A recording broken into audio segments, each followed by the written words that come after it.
Oke guys, di sini saya akan mereview sebuah aplikasi pengelolaan perpustakaan atau yang biasa disebut Genlib 2015. Nah, aplikasi ini berguna untuk mengelola perpustakaan milik kalian sendiri. Langsung saja kita review. Yang pertama kita lakukan adalah login terlebih dahulu. Nah, masukkan username-nya admin. Kemudian passwordnya juga admin.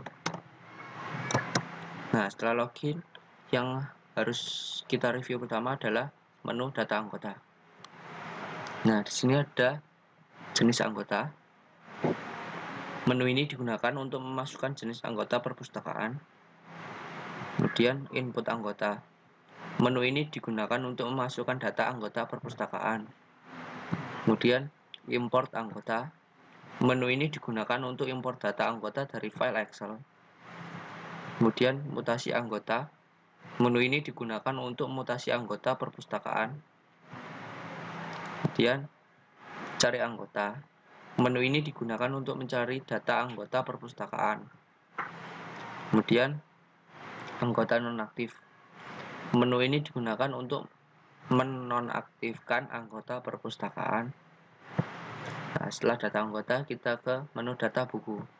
Nah, di dalam menu data buku ada input DDC. Nah, menu ini digunakan untuk memasukkan klarifikasi buku menggunakan standar DWI Code. Kemudian input lokasi.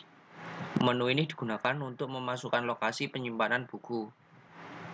Kemudian kategori buku. Menu ini digunakan untuk memasukkan perkategorian buku. Kemudian input buku. Menu ini digunakan untuk memasukkan data buku yang ada di perpustakaan. Kemudian import buku. Menu ini digunakan untuk import data buku dari file Excel. Kemudian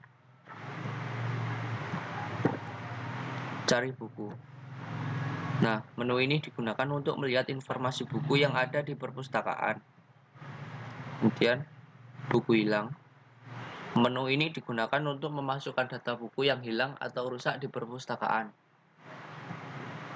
Setelah menu data buku, kita ke menu transaksi.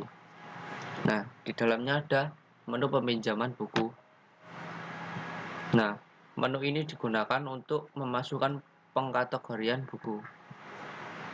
Kemudian pengembalian buku.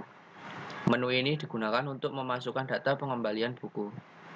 Setelah menu transaksi, kita ke menu laporan. Nah, di dalamnya ada data anggota. Menu ini digunakan untuk mencetak data anggota perpustakaan. Kemudian data buku. Menu ini digunakan untuk mencetak data buku yang ada di perpustakaan. Kemudian buku belum kembali. Menu ini digunakan untuk cetak laporan buku yang belum kembali. Kemudian daftar tunggaan. Menu ini digunakan untuk cetak laporan buku yang belum dikembalikan. Kemudian daftar pinjaman.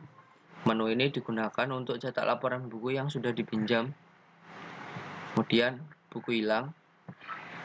Menu ini digunakan untuk cetak laporan buku yang hilang. Kemudian anggota nonaktif. Menu ini digunakan untuk cetak laporan anggota yang nonaktif.